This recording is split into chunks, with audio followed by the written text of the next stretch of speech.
So now we have Lightning coming in from Team Gear in the rear, and I actually don't have a bio for him, unfortunately.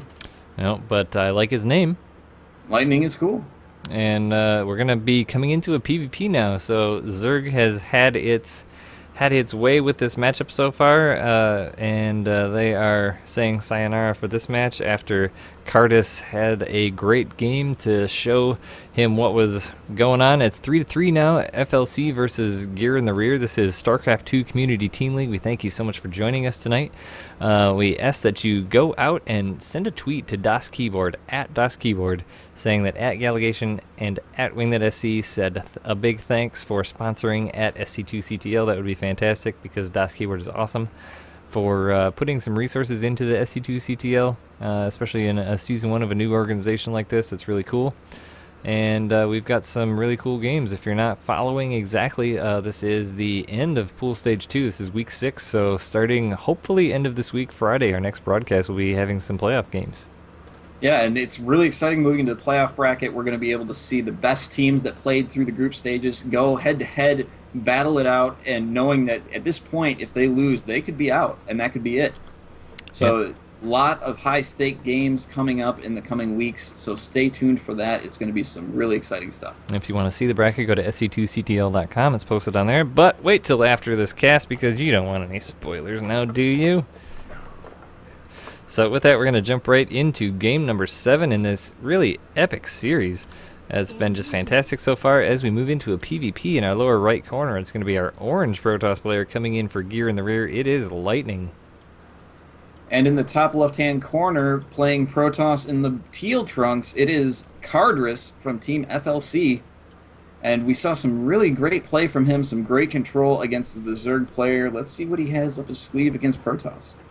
Yeah, in all mirror matchups, it is, there's a lot in scouting and there's a lot in your build. So it'd be interested to see what comes out of these players as there's just so many variations in PvP right now. And Wings of Liberty, it was my favorite matchup because it was just very readable. There really wasn't that much variation. It was Robo with Colossus or Immortal Push or Blink, pretty much. But now there's your Stargate with Oracles. There's Dark Templar since they're cheaper.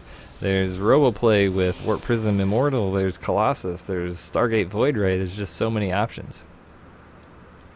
And that does make for exciting play when you can see any number of things, and you can't really predict what your opponent's going to do either.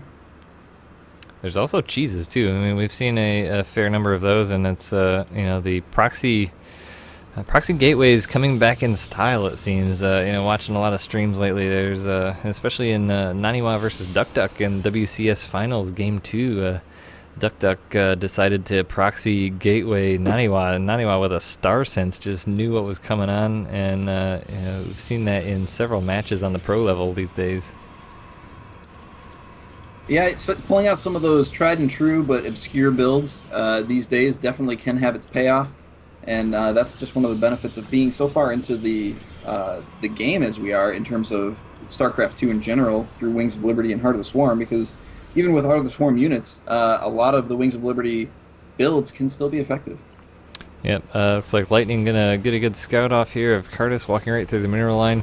I always love to try and kill that scout, but you do lose so much mining time. I know it's a terrible idea, but I just can't resist so much. So if you see Wingnut on the ladder, just send a probe through his mineral line. Yep, that's literally the way to get an advantage early game because it's like candy in front of a baby. I just can't help it. But Doing a little poking. it really depends on what build you're going for too. Some builds it's more important to get that probe out of there if you really don't want to see the Twilight Council going down or really don't want to see the fast chrono boosted warp gate. But Cardis really not wasting any mining time at all, even allowing a lot of his probes to take some shield damage, no big deal. Warp gate is coming down now for both players at exactly the same time. Literally exactly the same time. And I mean that not figuratively. It looks like Lightning took a page out of your book. Man after my own cloth. Yeah, but Lightning does have two probes in each of his gases, while Cardris only has three. Now Lightning does put those extra two probes in there. yeah, just as you said that, he put those extra ones back in. So both players Looking, Cardis getting his mothership core out a little bit faster and rallying it right across the map. Chrono boosting out Stalkers as well, so he's going to go out and put some pressure on with this. And Lightning taking a base is not going to have a whole lot to defend against it. And Cardis also doing a smart thing and scouting around with this Zealot, as he does not want any proxy pylons to be an issue. Also in that same match of Naniwa versus DuckDuck, DuckDuck was really putting a pinch on Naniwa right outside of his base, and a proxy pylon won it for Naniwa, was just able to walk in, warp in a couple Zealots. So if you're going to come in and put pressure out like this and open yourself up, you really want to scout around to make sure those proxy pylons are not there, and he did a good job of that. So Lightning only has 2 sentries and a mothership core right now to defend against the mothership core, the 2 Zealots, and the Stalker that's lagging behind a little bit. So this could be a tight pinch for him here. Yeah, mothership core scouted around there to see if there are any pylons behind that second base as well, but it's going to be mothership versus mothership core, and that's a boring battle all day long.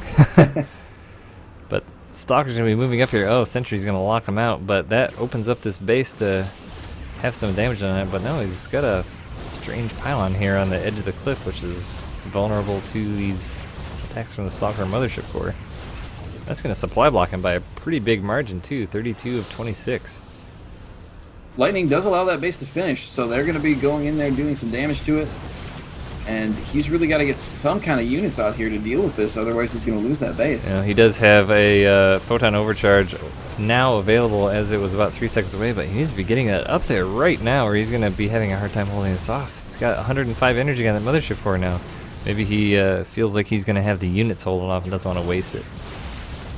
And now he does move in that he has the 3 Stalkers. A Sentry does get pulled off, or picked off really quickly, but then warping back home. Yeah, good plan by Lightning after my initial reaction of him wanting to use that, saving that photon overcharge. So it does take quite a while to regain that 100 energy, so it looks like he's going to be alright, only taking minimal hull damage on that Nexus. And that was definitely the right move to wait a little bit. You know, it can get a little nerve-wracking there, but he did need to have those Stalkers in order to do any type of defense there. It's good for Cardis to put on a little bit of pressure, though. It makes Lightning a little more nervous as he's sitting in his base, but as he's got this Stargate coming down, you know, maybe as Lightning wants to move out, he's going to have an Oracle on his base, and Oracles can win games easily if the opposing player is not prepared for it. That's right, and it's going to be moving into the mineral line right now. Phoenix. Look at this Phoenix. The hallucinated Phoenix is coming out. Depending on the pathing of these, they could cross, but oh, looks like the Oracle's going to just barely get out of the way of that Phoenix coming in. The Oracle in the main was able to get 2 kills, but is being chased out by Stalkers. Lightning rallying a ton of probes onto his natural, but he has some kind of spider sense here, it looks like, as he just sent them all back to his main. Oh, there is an Oracle in the base already. It's killing a decent number of probes. Look, he's got 4 probes killed with that first Oracle. Oh, he's got to be so careful, though. Stalkers wow, almost do close. pick that off. 15 HP left, and the second Oracle now coming into the natural. Not as many probes here to kill, but it is undefended. Yeah, these 6 or 7 probes are going to be easily picked off. Oh, wow. And that single Oracle baits a photon overcharge as well. And that is a big deal right now. Although he did have about full energy, so he's going to have another one in about, 5 seconds here. Yeah, that's true. Good point. So not a huge deal. Going to be able to rebuild that energy. There's no point in having full energy if you can't use it. Yeah, Lightning is just really stuck in his base now because he knows there's 2 Oracles out here. So what's he to do except make a Dark Shrine? Win behind. Dark Shrine. Yeah, but Cardis is going to be prepared as he's got his Robo about done. Also got Twilight Council about done, so he's going to be getting Observer and likely Blink. Oh, and there's a Proxy Pylon going down for Lightning too, right close to Cardis. And Cardis has his mothership core right here. It's not all that far away from seeing it. The Oracle does go back in, gets a few more kills, but does get picked off by those Stalkers. Yeah, both Oracles went in at exactly the same time, and Lightning was not to be had again. He had Stalkers ready at both locations. But Carver's does walk away with a total of 17 workers killed. That is quite a number. 3 DTs now. Oh, 3 DTs being able warped in on that low ground there. Excellent placement on that pylon, but Cardis is on top of it. Oh my gosh.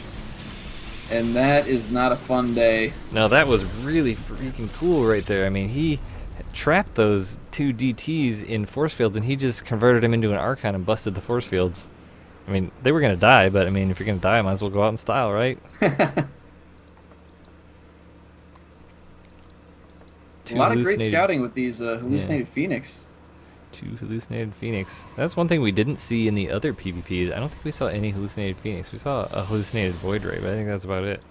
And now that that hallucination doesn't require a research to do, you know, we're seeing this a lot, and it's a really strong way to scout your enemy here. You know, it costs a decent amount of energy, but if you get enough sentries and they're just kind of sitting around idly, there's not really a good reason to keep your sentries at full energy all the time.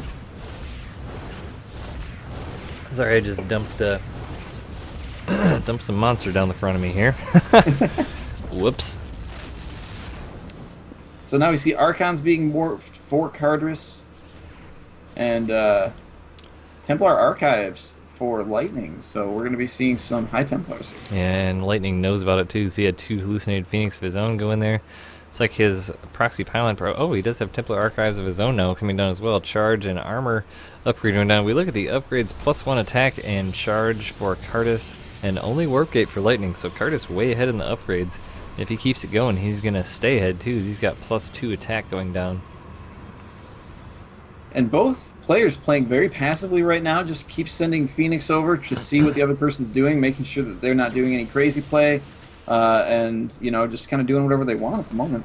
And PvP, I mean, that's the name of the game, man. Because if you make a one bad engagement, you can have the better army and still just end up losing horrendously if you have just the wrong positioning, wrong control. So keeping track of all those units is key. And I'm really surprised that Cardis sort of just sacrifices oracles, because Envision's so good.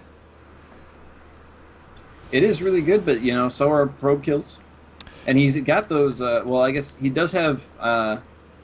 He's got a lot of sentries, so he can get those hallucinated Phoenix, and he also has observers of his own. Yeah, this is the second time he sent him in. I don't think he really got that many probe kills because there were stalkers already both places. It's true. But Warp Prism coming out now for Lightning Toe. If he gets this in a good position, oh, I hope he does Storm Drops. I so hope he does Storm Drops. +3 attack going down for Cardis as well. I don't think he has Storm. Yeah, it's researching right now. For Cardris it is, but Lightning... Oh, I'm sorry. No, Lightning's getting the Storm, and Cardris is getting the Warp Prism. Ah, you're right. How did I mix that up? But yeah, Cardis going for all Archons because he didn't even research Storm, but with that Lightning does have a Warp Prism, though. Yeah, see, you're trying to... What are you trying to do to me, Galgation? I'm sorry. I believed you, too. I was like, oh yeah, I'm totally wrong. You know what's going on. And it is a High Templar that he's warping in there, so it looks like you are correct. He is going to be doing some drops, but Cardris' army is moving in here. This is a very powerful army, too. That +3 attack, almost complete. Is going to be some big damage with those Immortals, too. Going in, going to easily take out this third base. And Lightning's got to be kind of shaking in his boots a little bit because his army is no match for this army. He's trying to get the right positioning going here, getting everything where it needs to be, but he's got to get really lucky here if he wants to be able to take care of this. Warp Prism going up in the main. This is awesome because Cardis is going to be attacking the natural and sending a bunch of Zealots into the main, so Lightning is going to be really, really screwed here. Lightning did try to get a High Templar into the main base of Cardris, but it was not going to happen. There was a cannon there, and this is a huge engagement going down. And you know, Cardris just rolling over this army. The DPS of those Archons is insane as the Zealots are just tanking up there. GG from Lightning. And GG. Game closed. Wow, that was as he was going for those Archons and those upgrades, that is just so strong. Especially with the number of Zealots he had. I mean, the Zealots just clogged up every point at that natural expansion, and he wasn't able to move out to get any kind of concave at all. Yeah, and just incredible play from Cardris that we're seeing once again. Really showing that he has a mastery of the game, a mastery of micro, and so far is showing very strongly against both Zerg and Protoss.